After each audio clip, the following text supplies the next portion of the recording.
esotéricos, lojas maçônicas, igrejas e templos religiosos, desde que sejam pronunciadas dentro do ritmo sonoro e da disciplina que lhes é própria. São de vibração sublime e acumulam forças criadoras, pela expressão moral da ideia superior que as mesmas traduzem na alma humana. Em verdade, são as próprias palavras, que se consagram em mantras pelo seu uso elevado, transformando-se em verdadeiras chaves verbais de ação espiritual em comum sobre os diversos veículos ocultos e físicos de que se compõe o homem. Elas congregam as energias e as próprias ideias ocultas dos seus cultores, associando as forças psíquicas benfeitoras, que depois se convertem em vigorosos despertadores espirituais. Ademais, há nas palavras sublimes certa musicalidade terna e vigorosa, doce ou agreste, que acionada progressivamente pode alcançar a intimidade atômica da matéria e alterar-lhe a coesão íntima, causando modificações inesperadas. Existe muito fundamento científico na tessitura de certas lendas do passado, quando determinadas palavras, pronunciadas sob forte concentração, podiam agir na matéria, como a frase mágica do Abre-te Sésamo, na história pitoresca de Ali Baba e os 40 ladrões. A cultura, a ciência, o ideal e a religiosidade e o grau de espiritualidade de um povo, também cria-lhe um timbre ou cunho esotérico firmado no mundo oculto pela sua egrégora mental. Os mantras, de um povo para outro, embora sejam sempre formados de palavras sublimes consagradas pelo tempo, também se revelam de matizes diferentes. O ambiente esotérico de cada povo também influi na intimidade de sua linguagem, em suas palavras escritas e orais, enfim, em seus mantras. Quanto mais pronunciamos determinada palavra e pensamos nela, ou na sua expressão fundamental, tanto mais energética, mais coesa e nítida é a sua representação idiomática e vibração psicofísica. Palavras como amor, paz, perdão, mansuetude, ternura, esperança, bondade, embora sejam vocábulos comuns e de uso no mundo profano, já possuem sentido para servirem como verdadeiros mantras em cursos esotéricos, lojas maçônicas, igrejas e templos religiosos, desde que sejam pronunciadas dentro do ritmo sonoro e da disciplina que lhes é própria. São de vibração sublime e acumulam forças criadoras, pela expressão moral da ideia superior que as mesmas traduzem.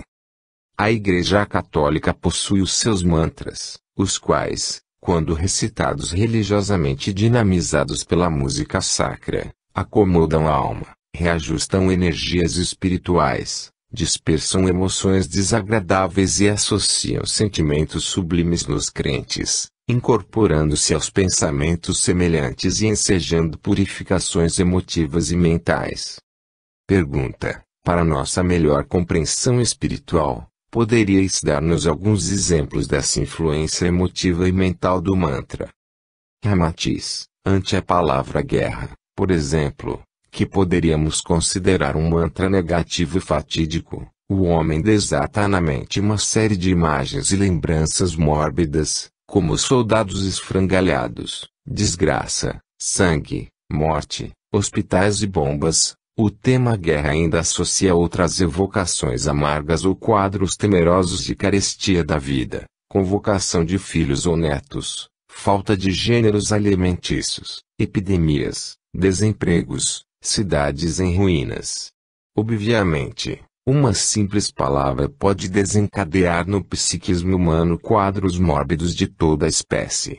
Aliás, conforme assegura a medicina moderna, essa disposição mental também produz na criatura as mais variadas modificações na corrente sanguínea, endocrínica, linfática e nervosa. Movem-se os músculos, refletindo no rosto a tristeza, a angústia e o medo. Mobilizam-se os hormônios, líquidos, sucos e ingredientes químicos para atender as zonas corporais, cujo metabolismo orgânico perturba-se pelo desagradável estado de espírito.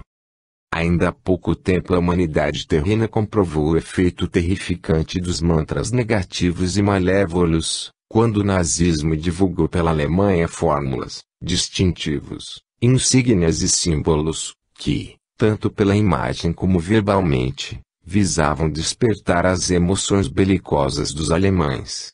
A cruz suástica funcionou como um poderoso dinamizador sob a tonalidade primária, excitante física da cor vermelha. Os uniformes negros dos SS evocavam no subconsciente das criaturas as próprias forças trevosas, que alimentam e compõem a egrégora infernal do mundo diabólico.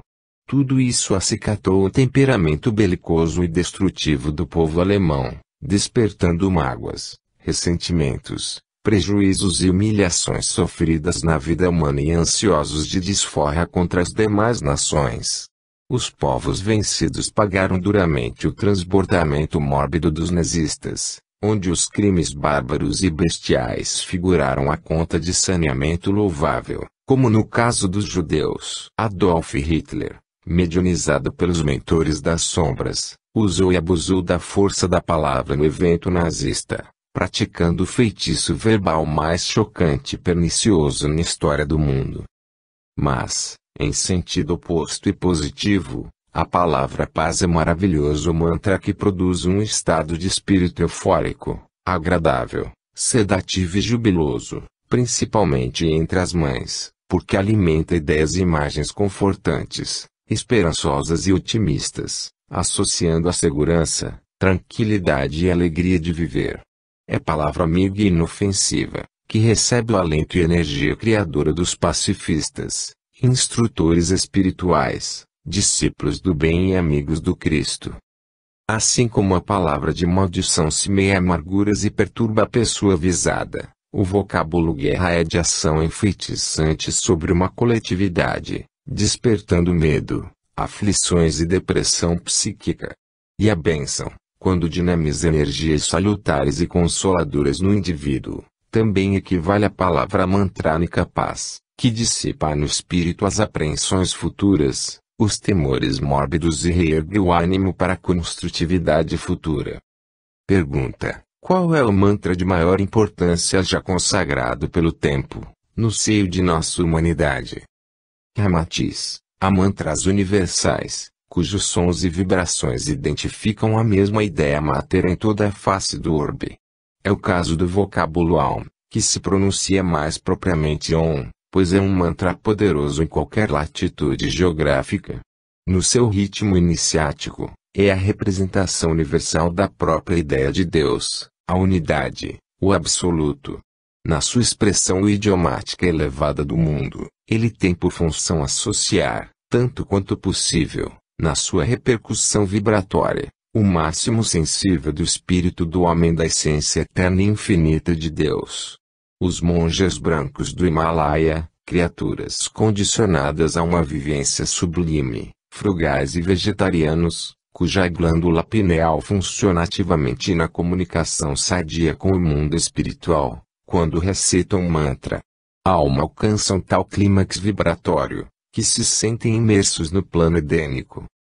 Enquanto, na Ásia, a palavra Buda é um poderoso mantra de evocação esotérica e o nome de Krishna significa o mesmo na Índia, o vocábulo Cristo representa a mais alta expressão mantrânica para o homem ocidental despertar no seu espírito as virtudes do amor, da renúncia, bondade e pureza.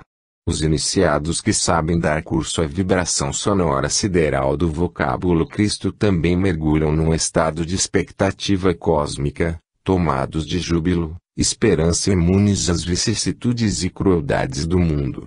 Os cristãos deixavam trucidar-se nos circos romanos, entoando o cântico Ave Cristo. Muitos deles desencarnavam completamente anestesiados e em êxtase, apenas sob o efeito sonoro vibratório ou mantrânico dessa palavra sublime. A palavra Gnus Dei nada tem de excepcional quando pronunciada comumente entre os homens profanos, mas é um mantra de imponente beleza e misteriosa magia sobre os fiéis, quando o sacerdote a recita sob o coro de vozes acompanhantes e a consagra na elevação do cálice sagrado.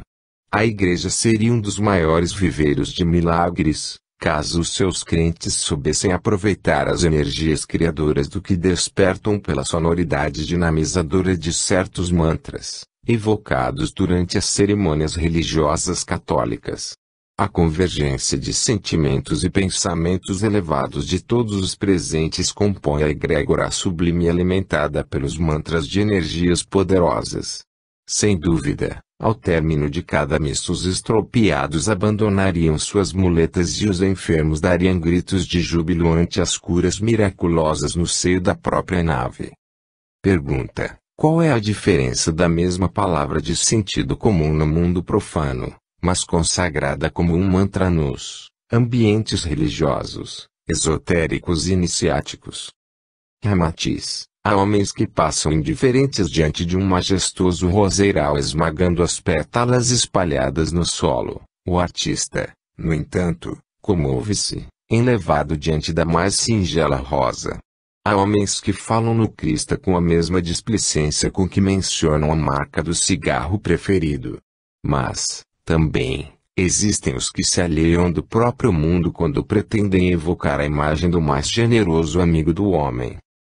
Aliás, o vocábulo profano define uma ideia oposta ou estranha ao que é sagrado, venerável, inviolável, puro e santo, vinculado a ritos mágicos, cultos religiosos ou cerimônias iniciáticas.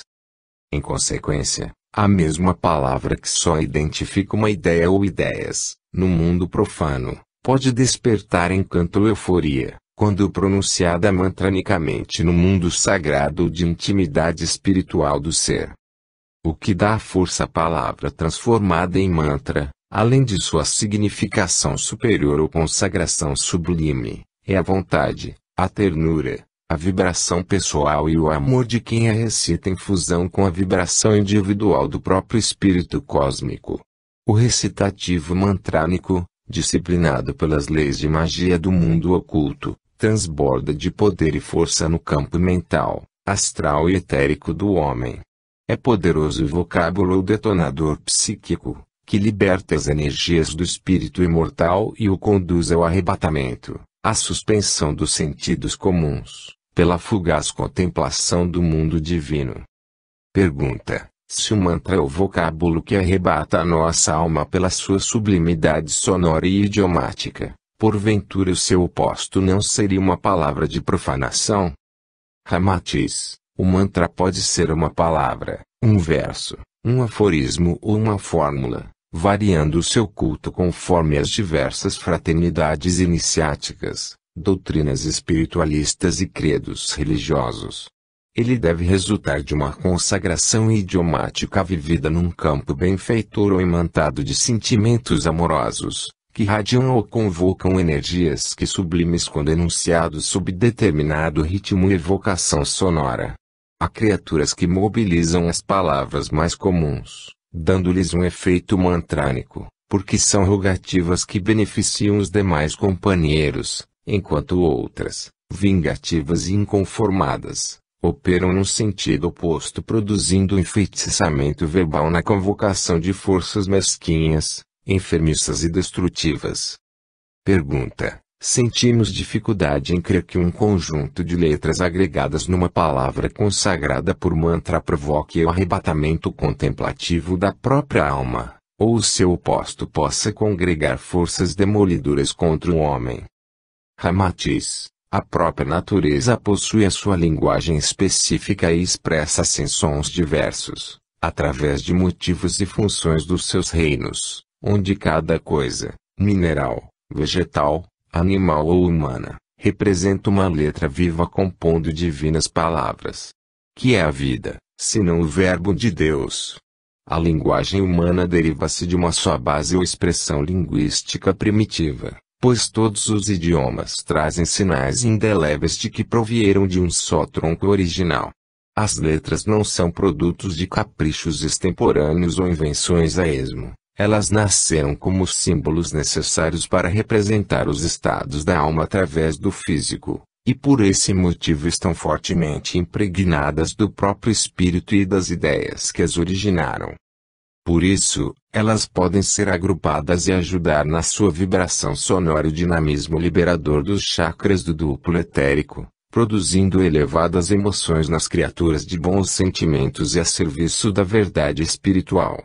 No entanto, reunidas e exploradas na sua vibração idiomática, também podem tornar-se agressivas, operando desfavoravelmente no processo detestável do feitiço verbal. Capítulo 3. Enfeitiçamento mental. Pergunta: qual é a diferença entre o feitiço verbal e o feitiço mental? Ramatiz: sem dúvida, quer seja feitiço verbal ou mental, o pensamento é sempre o elemento fundamental dessa prática maléfica, pois não existem palavras sem pensamentos e sem ideias. Quando o homem fala, ele mobiliza a energia mental sobre o sistema nervoso, para então acionar o aparelho de fonação e expressar em palavras as ideias germinadas na mente. E o feitiço mental ainda pode ser mais daninho do que através da palavra, pois é elaborado demorado e friamente sob o calculismo da consciência desperta, em vez de produto e motivo do instinto incontrolável. O enfeitiçamento verbal produzido pela maldição ou pela praga pode gerar-se num arrebatamento de cólera, contrariedade ou desforra de natureza mais emotiva ou explosiva, produzindo mais fumaça do que ruínas. Faltando-lhe a premeditação, que confirma o impacto ofensivo, também pode ser menos prejudicial. Pergunta: quais são os motivos que tornam o feitiço mental mais ofensivo do que o enfeitiçamento verbal? Ramatiz: o feitiço mental, quase sempre, é fruto do ciúme, do amor próprio, da frustração, vingança e humilhação, pois germina e cresce no silêncio enfermiço da alma e sob a consciência desperta do seu autor. O feitiço mental pode ser mais grave do que o feitiço verbal, porque fecunda-se na covardia silenciosa e ignorada do mundo profano. Quem amaldiçoa e roga pragas, assume em público a responsabilidade de sua desforra intempestiva. Mas o que enfeitiça pela mente, resguarda-se no anonimato hipócrita e ainda continua a gozar de bom conceito público. Pergunta: qual é o processo ou mecanismo que faz o pensamento ferir a distância, movido por um veemente desejo de vingança? Ramatiz: a mente humana, quando tomada de raiva, ódio, cólera, inveja ou ciúme, produz energias agressivas que perpassam pelo cérebro perispiritual e fazem baixar-lhe o padrão vibratório, alterando também as demais energias astralinas e etéricas que ali se encontram em circulação. Então, produz-se um fenômeno que podia ser definido por coagulação etéreo-astral, lembrando o caso da onda de frio que, ao atuar no seio da atmosfera do vapor de água, solidifica na forma de gotículas. Lembra, também, a corrente elétrica perpassando por uma solução salina, quando produz a precipitação verificada em laboratórios de química e física. As ondas mentais também ficam alteradas e intoxicam a própria atmosfera mental em torno do cérebro humano, produzindo substâncias que, baixando vibratoriamente, tornam-se nocivas e devem ser eliminadas do campo psíquico e áurico do homem. Mas elas, em vez disso, penetram na circulação humana afetando o sistema endocrínico, linfático, nervoso e sanguíneo, produzindo doenças de origem ignorada. Por isso, as criaturas violentas, coléricas, irritáveis, pessimistas, ciumentas, invejosas e que se injuriam facilmente, quase sempre são vítimas de alergias inespecíficas, urticárias, nefrites e eczemas neurohepáticos, surtos de disenteria ou hemorroidas, consequentes do desequilíbrio mental e descontrole psíquico. Os hipocondríacos, por exemplo, são criaturas que vivem presas a infeliz círculo vicioso. Elas alteram-se perturbando o psiquismo, e quando este desarmoniza, então adoece o fígado. Da mesma forma, as ondas mentais, astralinas e etéricas viajam pelo mundo oculto até a pessoa objetivada. No seu impacto enfeitiçante penetram-lhe na fisiologia do corpo provocando enfermidades. Pergunta: qual é a definição mais clara do pensamento? Ramatiz: O pensamento é uma vibração da mente, ainda é matéria, embora sutilíssima, que provoca a ruína de outrem, quando lançado sob o impacto tóxico da mente vingativa. É um fenômeno análogo ao da luz, pois se propaga em ondas, as quais vão se enfraquecendo à medida que aumenta a distância que percorrem. Mas o pensamento é muitíssimo superior ao fenômeno da luz, porque ele é uma vibração de matéria mais quintessenciada e a sua produção exige múltiplos fenômenos fisiológicos do corpo humano. Aliás, a concentração cerebral, exigida pela função de pensar, faz afluir para o cérebro maior volume de sangue. Os médicos provam isso, atualmente, com uma pessoa deitada numa balança, pois esta inclina-se para baixo, assim que se processa a atividade da pessoa pensar. E é evidente que os pensamentos vão muito além das palavras, principalmente quando são vitalizados por uma pessoa de vontade forte e experimentada, que então pode guiá-los tão seguramente quanto o operador à distância maneja o seu controle remoto. O homem, ao pensar, imprime impulsos vibratórios no seu corpo mental, resultando, simultaneamente, a produção de ondas e de formas pensamentos.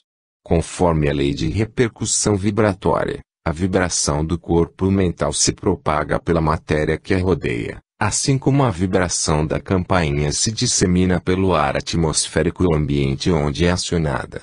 A atmosfera e o éter, que interpenetram todas as coisas do macro e do microcosmo, estão impregnados de substância mental proveniente da própria mente cósmica e respondem prontamente a quaisquer impulsos vibratórios da mente humana. Esses impulsos mentais vibratórios produzem uma espécie de ondulação, à semelhança das ondas produzidas pelas pedras lançadas sobre a superfície da água e que se propagam em todas as direções e muitas dimensões, assim como acontece com a irradiação da luz do sol ou de uma lâmpada. As ondas mentais, que se formam e expandem-se em todas as direções, são multicores e opalescentes, mas se debilitam à medida que se difundem a maior distância, lembrando o fenômeno que acontece comumente com as bolhas ou bolas de sabão, que vão se diluindo conforme o seu tempo de vida. Pergunta: qual é a diferença na contextura dos bons e maus pensamentos? Ramatiz: os pensamentos sublimes e altruístas são de vibração muito rápida e sutil, alimentados por um combustível diáfano, que não deixa resíduos no perispírito. Quando atraídos por outras mentes afins, eles também ativam sentimentos e as emoções superiores. Mas tratando-se de pensamentos mais raros, só influem em seres de boa estirpe sideral. As ideias, sugestões e criações mentais sobre o amor, a paz e o bem, em verdade, são energias extraordinárias e de qualidade incomum, que adubam o crescimento sádio do espírito humano. Há pensamentos científicos, religiosos e teosóficos, que influem preferencialmente em certo setor da atividade humana. Os pensamentos malévolos, vingativos, coléricos e odiosos imantam-se de magnetismo inferior e sobrecarregam-se de fluido mental, astralino e etéreo, de baixa vibração, agindo tão eficaz e rapidamente na atmosfera terrena, que justificam realmente o velho refrão: o mal propaga-se mais fácil que o bem. Enquanto a energia diáfana utilizada pelos bons pensamentos volatiliza-se do perispírito absorvida pelo éter superior, a substância mental e astralina necessária para sustentar e mover os pensamentos daninhos e pecaminosos adere fortemente à vestimenta perispiritual, formando escórias que, mais tarde, produzem sofrimento ao serem drenadas para a carne, ou desintegradas nos charcos terapêuticos do astral inferior.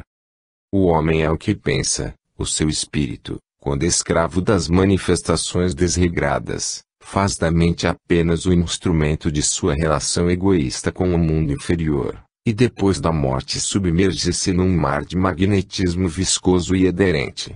Mas eleva-se aos níveis angélicos sob a lei de que os humildes serão exaltados, quem usa o poder mental para aniquilar as paixões do mundo animal, em vez de hostilizar o próximo.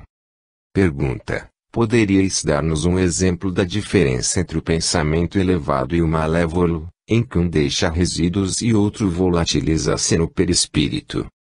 Ramatiz, malgrado a exemplificação rudimentar, poderíeis supor dois fogões, um alimentado a lenha e outro a eletricidade. O primeiro deixa resíduos, como cinza e carvão, e o segundo permanece límpido, porque só um usa eletricidade que se volatiliza. Pergunta: que mais podeis dizer sobre as ondas mentais? Ramatiz: as ondas mentais, já o dissemos, lembram as ondas geradas pela pedra jogada sobre a superfície da água. Mas não são muito precisas na sua ação porque logo se desfazem onde incidem, sem produzir uma ideia completa na sua trajetória objetivo final. Enquanto a onda mental apenas desperta sensações semelhantes onde recai, já a forma pensamento transmite a ideia mais completa, porque, além de fortemente sobrecarregada da substância mental de quem a emite, agrega-se facilmente ao campo do pensamento de outra pessoa e ali perdura a sua ação contagiante. O corpo mental do homem, ao ser tocado por uma forma pensamento diferente, tende a produzir na sua mente um pensamento semelhante ao que surge, tanto quanto seja o grau de sua receptividade. Sem dúvida, o poder e a ação dominante das ondas mentais e formas pensamentos projetadas por alguém, variam conforme a força de vontade de quem as emite, enquanto também se enfraquecem tanto quanto mais longe estiverem de sua fonte original. A onda de devoção, emitida por pessoa contrita em sua fé, também desperta na outra pessoa, propícia a tal sentimento, um estímulo de devoção, o qual será tão forte qual seja a força da onda mental e a sensibilidade do seu receptor. Da mesma forma, uma onda mental de natureza especulativa também aviva, na pessoa receptora, impulso para transações comerciais. Pergunta: que são formas pensamentos? Ramatiz: enquanto as ondas mentais transmitem mais propriamente os sentimentos, as divagações e reminiscências de especulação propriamente psíquica, as formas pensamentos recortam figuras nítidas ou configuram símbolos de uma natureza mais objetiva e compreensível para os clarividentes. Através da onda mental, há casos em que o vidente bem desenvolvido chega a ver a pessoa que a transmitiu, enquanto que a forma pensamento só se impõe por sua própria imagem. O pensamento produz uma série de vibrações no corpo mental e este então projeta uma porção de si mesmo, em perfeita conexão com a matéria mental circunstante. Desse fenômeno, gera-se uma forma pensamento simples e pura, cuja configuração, radiação, vitalidade, brilho e colorido perduram tanto quanto seja a força ou a convicção de quem a emite. A forma pensamento, também conhecida por elemental ou elemental artificial, lembra uma entidade vivente, temporária, mas dotada de intensa atividade animada pela ideia mater que a gerou. É um produto da própria alma, mas nutrida pela essência elemental vivificante eletrônica do corpo. Quando maligna, move-se implacavelmente para impor-se sobre a pessoa escolhida para a vítima e alimenta-se pela força do ódio, inveja, cólera, despeito, ciúme ou vingança, que encontra em sua trajetória até arremessar-se no seu alento vital selvático. É tão obstinada como a semente lançada no seio da terra, que germina, malgrado a sufocação do solo, e a ação destruidora dos vermes, que tudo fazem para devorá-la. A forma pensamento constitui-se de matéria sutilíssima, embora para alguns seja um produto fantasioso, pois, além de sobrecarregado de substância mental astralina fortemente vitalizada pelo éter físico, que se escoa pelo duplo etérico humano, também se impregna da eletricidade e do magnetismo biológico da criatura. Eletrizando-se no seu curso benéfico ou maléfico, ela atinge o objetivo qual dardo o Criador ou destrutivo, valendo conforme a intenção e o poder de quem a projeta. Assim, entre os 3 bilhões de encarnados e o dobro de desencarnados em intercâmbio incessante através do pensamento à superfície da Terra, A aura do orbe parece o centro de imenso oceano etérico, vaporoso e cintilante, alimentado pelas fabulosas energias que transmitem e refletem as formas pensamentos dos homens, lembrando verdadeiros cardumes de peixes fantasiosos, coloridos ou pétreos. As mais absurdas e inconcebíveis configurações mentais atritam-se e encorpam-se para projetar-se em várias direções, arrastando inapelavelmente formas semelhantes. É um turbilhão de ondas mentais propagando-se em todos os sentidos e formas pensamentos entrecruzando-se e buscando pouso incessante na multiplicidade das mentes que compõem a consciência coletiva da humanidade. Há uma riqueza de cores formosas e fascinantes, porém, que jamais se misturam ou se fundem à massa de tons escuros, repulsivos, irascíveis e pegajosos do submundo mental. Pergunta: quais os motivos que determinam essas cores do pensamento? Ramatiz: de conformidade com as leis transcendentais, que regem o mundo mental, a qualidade do pensamento determina-lhe a cor, a natureza do pensamento compõe a forma, e a precisão do pensamento determina-lhe a configuração exata. As cores do pensamento são fundamentais e jamais desmentem a sua cromosofia peculiar, isto é, o pensamento de amor ou de paz, de ódio ou de guerra, possui sempre a mesma tonalidade colorida, quer seja produzido por um europeu, asiático, africano ou latino. Isso acontece porque a mente divina, em qualquer latitude cósmica do espaço, fundamenta a mesma cor do pensamento e interpenetra todos os interstícios da mente humana. Os pensamentos, além de nutridos pela substância mental, também impregnam-se do fluido astralino que no momento nutre sentimentos semelhantes. Assim, em qualquer ponto do universo, a cor clara e límpida sempre decora os pensamentos de amor puro. O branco prateado fundamenta os sentimentos messiânicos, o azul celeste identifica a elevada emoção religiosa, enquanto o esforço mental para produzir raciocínios elevados e benfeitores à humanidade, sempre ressalta um formoso matiz amarelo e de ouro chispante, que é a cor do intelecto sublimado. As formas pensamentos sublimes e benfeitoras são sempre límpidas, translúcidas e formosas, enquanto as formas pensamentos produtos da mente subvertida e alimentadas pelas energias inferiores mostram-se obscuras, pétreas e oleosas. Infelizmente, devido à graduação primária da humanidade terrena, em geral, ainda predominam na aura humana as cores escuras, viscosas e densas, como resultantes de pensamentos nebulosos e próprios das mentes mal desenvolvidas. Pergunta: em face da complexidade do assunto, poderíeis dizer-nos como se constituem as formas pensamentos? Ramatiz: quando um homem pensa num objeto concreto como uma casa, um livro, um pássaro ou paisagem, ele constrói uma diminuta imagem de tal objeto na substância de sua mente ou corpo mental. Assim, quando o pintor, o cientista ou o escultor imaginam alguma criação para o futuro, eles projetam, para além de si, a forma pensamento do que pretendem criar no mundo exterior da matéria. Sob a lei de afinidade e correspondência vibratória, essas formas pensamentos vagueiam até encontrar um campo mental semelhante e então passam a atuar com insistência até incorporar outras formas pensamentos afins. Daí, os acontecimentos desairosos, que por vezes acontecem na Terra, quando certas descobertas ou invenções surgem simultaneamente em mais de um cérebro humano, dando aso a mútuas censuras de plágios. O novelista, o poeta e o escritor não só criam os seus personagens quando eles os imaginam, como ainda os impregnam de sua força e vivência mental. Depois, os movimentam em suas obras como bonecos vivos, comandando-os pela mente criadora a seu bel prazer, daqui para ali. Embora se trate de imagens ou personagens criados mentalmente, de existência física fictícia e podendo durar muito pouco tempo no campo espacial da mente do orbe, eles ficam sob a dependência do potencial da matéria mental de quem os criou.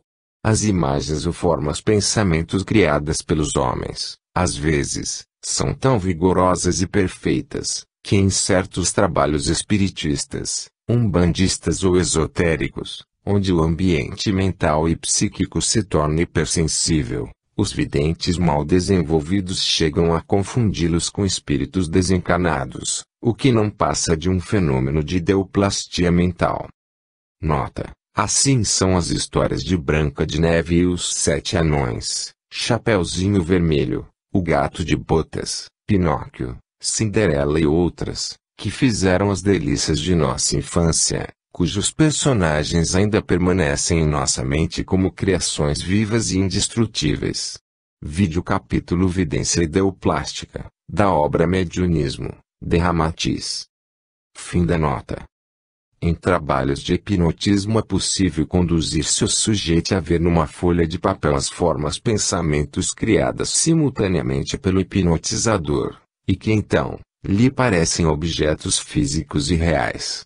Há personagens criados pelos seus autores, sob tal vitalidade incessante e nutrição mental, que permanecem na esfera da vida de todos os povos e destes ainda recebem mais alimento mental, espantando certos espíritos recém-desencarnados, que ficam boquiabertos revendo vivos no espaço os personagens de um mundo de fadas.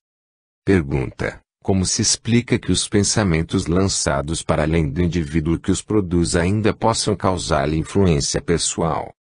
Ramatiz: lembramos-vos que no estado presente de evolução humana a maioria dos pensamentos dos homens ainda estão centralizados neles mesmos, porque são fundamentalmente egoístas, e só circulam em torno dos seus próprios autores ou pensadores, formando-lhes uma espécie de couraça ao redor do seu corpo mental. Quando tais pensamentos são mórbidos, odiosos, tristes ou coléricos, eles criam preocupações aos seus próprios autores, pois avivam-lhes os estados emotivos de melancolia, inquietação e desespero, justificando-se a velha lenda de que o feitiço sempre se volta contra o próprio feiticeiro. Sem dúvida, os pensamentos heróicos, decididos, animosos e confortantes, também incentivam as mentes sob tal vibração, pois influem incessantemente na propagação de ideias semelhantes. No entanto, os produtos mentais vigorosos, que depois geram vinganças, crimes ou suicídios, são verdadeiros enfeitiçamentos mentais que chegam a impelir outras criaturas a cometer iguais desatinos. Pergunta: como se explica isso? Ramatiz: certos tipos de crimes, suicídios ou acontecimentos trágicos criam formas pensamentos tão vigorosas, nítidas e duradouras, que chegam a induzir outras pessoas sintonizadas na mesma faixa vibratória, a praticarem atos semelhantes. Eles seguem a mesma linha trágica de ondas e pensamentos que deram origem e eclosão aos acontecimentos funestos ocorridos anteriormente. À semelhança das ondas hertzianas, essas formas pensamentos vagueiam e convergem para o primeiro aparelho mental sintonizado na mesma gama vibratória ou semelhança de pensar.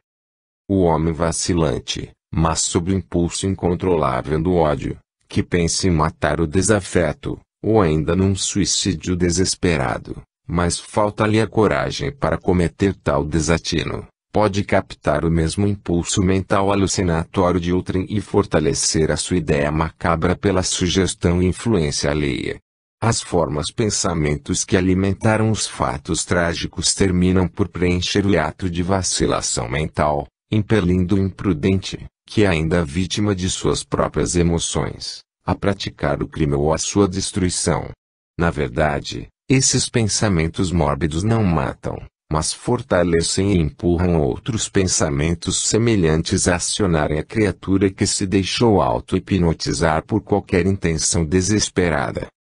Nota: em Curitiba, além de outras observações pessoais, verificamos que no prazo de 49 dias, que os ocultistas consideram astrologicamente perigoso para a eclosão de acontecimentos semelhantes e trágicos, ocorreram os seguintes fatos de características extraordinariamente semelhantes: 3 suicídios de pessoas que se atiraram de sacadas, mas antes haviam tentado o suicídio e falhado, 3 mortes de jovens vítimas da estúpida roleta russa, 3 mortes apauladas e 3 esposas frustradas na tentativa de matarem os maridos. Fim da nota. Pergunta: essas formas pensamentos podem durar muito tempo? Ramatiz: a existência da forma pensamento depende principalmente da vitalidade mental ali acumulada e da força de impulsão de quem lhe deu origem. Há formas pensamentos que têm a duração de uma bolha de sabão, enquanto outras persistem meses, renovando-se mental e continuamente pela adesão e incorporação de outras formas pensamentos semelhantes. Atualmente, já não se opõe dúvida de que os pensamentos são elementos tão poderosos como a luz, o calor, a eletricidade e outras manifestações de energias mais inferiores. No futuro, tal qual acontece em outros planetas de vida humana superior, as criaturas serão educadas de modo a utilizar-se do pensamento, assim como hoje ensina-se nas escolas às crianças a bem se utilizarem das mãos. O pensamento, usado inconsciente e tolamente, é arma que se volta contra o seu próprio autor, pois ele é realmente fonte que germina, condensa-se e revigora-se, retomando a fonte de que é lançado. Assim, o pensamento de amor sobre a criatura que nos tem feito mal, é como um refrigério, que lhe cai na mente apaziguando-lhe a raiva, o desespero e ajudando à sensibilização espiritual superior. Mas a energia mental dosada pelo ódio é como a ave feroz que voa num ímpeto destrutivo. A força do pensamento e o vigor da emoção também determinam a forma mental e o seu tempo de vida, como uma entidade separada do ser. Mas deforma-se numa configuração estável e sem qualquer tom de beleza, manifestando-se como nódoas repugnantes e mórbidas, quando interpreta desejos, paixões e emoções predominantes do mundo animal. Pergunta: os encarnados poderiam ver os pensamentos? Ramatiz: há médiuns e ocultistas bem desenvolvidos ou clarividentes inatos, que podem ver os pensamentos, outros os sentem, e, no futuro, a ciência poderá pesar e identificar os pensamentos através de instrumentação de elevada precisão. O pensamento é tão real como o ar que nos rodeia a vida material. Comumente, a sua forma sutil, invisível e de aparência nebulosa, lembra um vapor de água, que varia na cor, densidade e na sua conformação característica, em perfeita sincronia com o temperamento e o poder do homem que pensa. Quando os pensamentos são emitidos com veemência e nutridos por aquela fé que remove montanhas, da enunciação do amado Mestre Jesus, eles então absorvem boa quantidade de prana ou fluido vital, que mais fortifica com textura benéfica ou maléfica que lhes deu origem, multiplicando-lhes ação em curso para determinado objetivo. Os pensamentos emitidos por diversas pessoas, visando incessantemente a mesma finalidade num certo ambiente, terminam por dar-lhe uma cor ou tom mental, facilmente reconhecido pelas pessoas mais sensíveis. Pergunta: poderias exemplificar-nos a respeito? Ramatiz: aprofunda a tendência dos pensamentos emitidos por certas pessoas de atraírem-se e combinarem-se a outros pensamentos de natureza semelhante, resultando um aumento de força além do produzido pela sua fonte original. Assim, os pensamentos misturam-se e combinam-se entre si, deixando a sua marca característica nos lugares onde são aglomerados, compondo uma egrégora ou aura constante do que ali se pensa frequentemente. Os lugares, assim como as pessoas, conservam as peculiaridades e características, boas ou más, depressivas ou vitalizantes, agradáveis ou desagradáveis, que são produto da soma dos pensamentos ali entretidos durante muito tempo. A grande diferença entre o ambiente sedativo, inspirativo e acolhedor da quietude de uma igreja, em contraste com a atmosfera nauseante, mórbida e coercitiva de um matadouro. As pessoas que penetram numa igreja ou templo religioso, embora não sejam prosélitos de tais religiões, não conseguem fugir a um estado de espírito reverente, pacífico e altamente emotivo, que ali se exsuda da soma dos pensamentos e sentimentos das pessoas frequentadoras, causando impressões mentais superiores. No entanto, ninguém sentiria a mesma emoção no ambiente de um matadouro, embora esteja limpíssimo ou enfeitado com as flores mais belas. O ar ambiental do mais estético e moderno hospital modifica o nosso pensamento logo à entrada, não pela sua função material, mas devido à atmosfera mental triste, melancólica e de dolorosa expectativa, que emana dos enfermos tomados por suas dores e apreensões negativas. O ambiente da penitenciária provoca a repulsa, depressão e estímulos inferiores contundentes, devido ao aglomerado mental pernicioso, que ali é emitido incessantemente por facínoras, tarados, ladrões, viciados e malfeitores. Há aldeias, cidades e nações, que nos despertam simpatia ao sentirmos a sua atmosfera mental. Outras, no entanto, embora mais progressistas e fascinantes, desagradam-nos à primeira vista, porque sentimos a composição hostil dos pensamentos de seus moradores. As cidades novas são estimulantes e otimistas, assim como a juventude, mas as metrópoles envelhecidas e condenadas ao desaparecimento breve, traem a sua imanência mental pessimista. As pessoas costumam dizer que gostaram do ar desta ou daquela cidade, deste ou daquele povo e, inadvertidamente, estão realmente referindo-se ao espírito ou egrégora mental da mesma. Esse ar peculiar agradável ou desagradável é como o calor que persiste num aposento mesmo depois de extinto o fogo, ou o perfume que continua fragrante na sala, após retirarem o frasco ou as flores que ali estiveram. As ondas do pensamento projetam-se lenta ou violentamente, fraca ou fortemente, construtiva ou destrutivamente, segundo os sentimentos e as emoções que as geraram. Os pensamentos de amor, candura, tolerância, comiseração, piedade, júbilo, ânimo e renúncia, impregnam-se de fluidos vitais de um elevado energismo, manifestando-se em cores claríssimas e fascinantes, como rosa, azul celeste, verde seda, amarelo translúcido, carmim e lilás, que ainda se tornam mais belas quando agregadas a outros pensamentos semelhantes.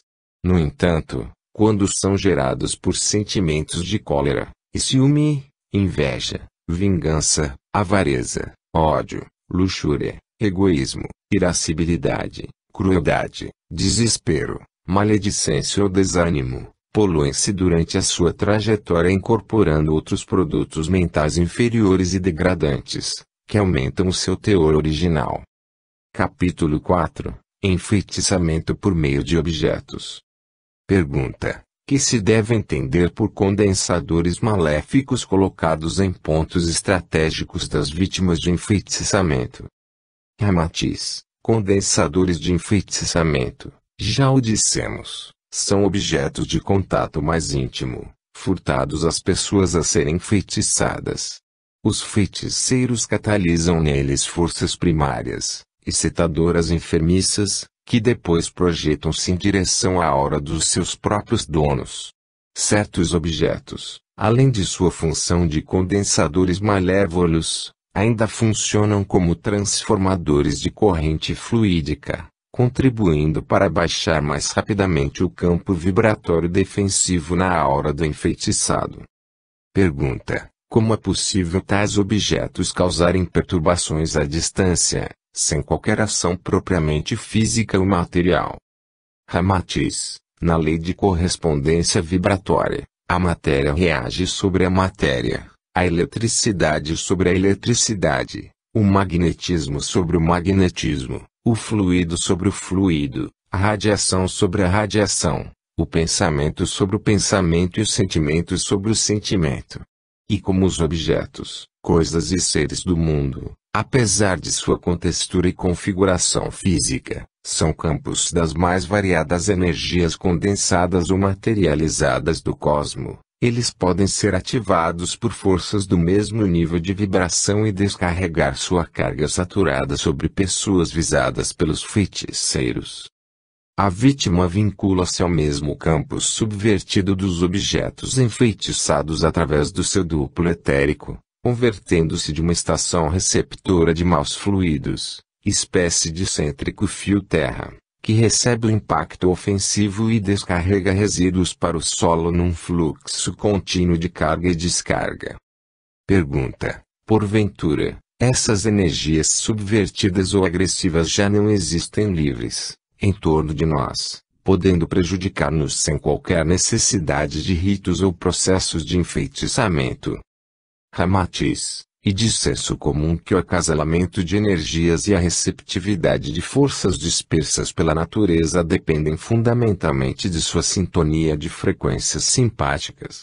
O vapor de água, conquanto provém da própria água, sobrepaira sobre o rio e não se acasala mesmo, salvo se mudar a sua frequência transformando-se em líquido. Os raios de sol penetram mas não se fundem aos novelos de fumaça, nem perdem a sua característica de luz e calor, mesmo operando num ambiente eletrificado. A carga elétrica, por sua vez, não se mistura com o ar atmosférico, embora este lhe seja o veículo de transmissão. A eletricidade, os raios ultravioleta, infravermelhos, ultrassom, raios Röntgen, as ondas hertzianas ou de televisão, embora sejam energias provindas da mesma fonte cósmica, não se confundem nem se acasalam, resguardando-se nas suas frequências peculiares. Ademais, a força elétrica dos 110 volts não se ajusta à de 220 volts, assim como os 10.000 volts da usina superam todas as baixas voltagens. Não há invasão de propriedade alheia na multiplicidade de frequências de energias mais variadas no cosmo.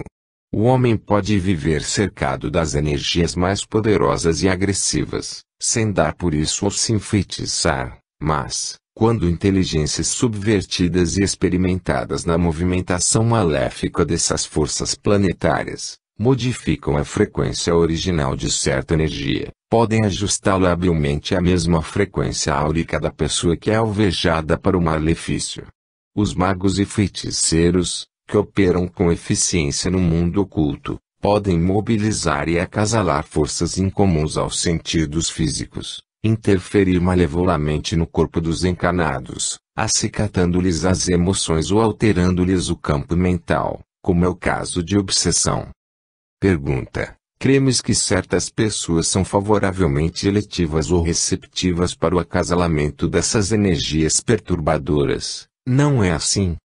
Ramatiz: a intenção principal do feiticeiro é vincular a organização psicofísica da vítima e subvertê-la através da irradiação de forças inferiores emitidas pelos objetos condensadores e previamente catalisados para sua ação mórbida. Em seguida, processa-se o acasalamento dessas energias subvertidas em reação de cadeia magnética. O feiticeiro, após isso, limita-se a controlar e ativar mentalmente a fluência fluídica perniciosa entre os condensadores e o enfeitiçado. Sob a ação contínua dos dardos fluídicos de natureza inferior, descontrola-se e baixa a frequência vibratória do mesmo, enfraquecendo a sua defesa áurica. Pergunta: qual seria o processo técnico ou científico de nosso conhecimento, que nos auxiliasse a entender melhor a operação de bruxaria? Ramatiz: é na aplicação e técnica de eletricidade, que poderemos encontrar termos e operações semelhantes para melhor elucidação da prática do enfeitiçamento. O processo de catalisar ou dinamizar objetos para o êxito de feitiçaria encontra certa analogia na operação de eletrizar, ou desenvolver a propriedade elétrica natural das coisas e dos seres. A história terrena diz que a experiência mais antiga sobre a eletricidade foi realizada pelos gregos, que friccionavam o âmbar com pedaços de pele. Dessa fricção ele adquiria propriedades singulares, uma espécie de excitação, que hoje é conhecida por estado elétrico. Mas essa experiência de eletricidade ainda não é a mais velha, pois os homens das cavernas também sabiam eletrizar, friccionando paus e pedras para produzir o fogo. A diferença é que enquanto o âmbar, sob o fenômeno da fricção, fica alvoroçado, excitado ou sobrecarregado de eletricidade, a mesma eletricidade exaltada pelo homem do sílex, em paus e pedras, consumia-se, de imediato, na forma do fogo. Por isso, o povo diz que certo orador atiloquente eletrizou ou galvanizou o público, assim como diante da pessoa inquieta, irritada, arrogante ou exaltada. Também é muito comum perguntar-se por que ela está toda elétrica, ou eletrizada. Isso também implica em dizer, que além do indivíduo ativar o seu campo bioelétrico, manifestando-se numa condição comum, ainda influi e transmite para o exterior a sua própria eletrização. Em termos de eletricidade, os objetos enfeitiçados e saturados de forças primárias e fluidos elétricos atuam sobre o enfeitiçado e o eletrizam incessantemente, podendo levá-lo a atos tão perigosos como o suicídio e a loucura. Pergunta: embora considerando-se o processo do feitiço em termos de eletricidade, como é possível que esses condensadores físicos e estáticos possam emitir energias destrutivas numa ação demolidora, à distância? Ramatiz, depois que Marconi acendeu as luzes do monumento do Cristo, no Corcovado, pela emissão e controle remoto de ondas eletromagnéticas projetadas do seu iate Eletra, desapareceram os obstáculos e impedimentos para quaisquer operações semelhantes de energias lançadas à distância. O homem moderno senta-se comodamente numa cadeira, apanha sua caixinha elétrica, e, através de um toque sutil, supera a distância entre ele e a televisão, selecionando a estação preferida, independente de qualquer halo material entre ambos. Os objetos estáticos também são núcleos de eletricidade dinâmica a fluir incessantemente dos atritos e reações gravitacionais entre os elétrons e núcleos atômicos.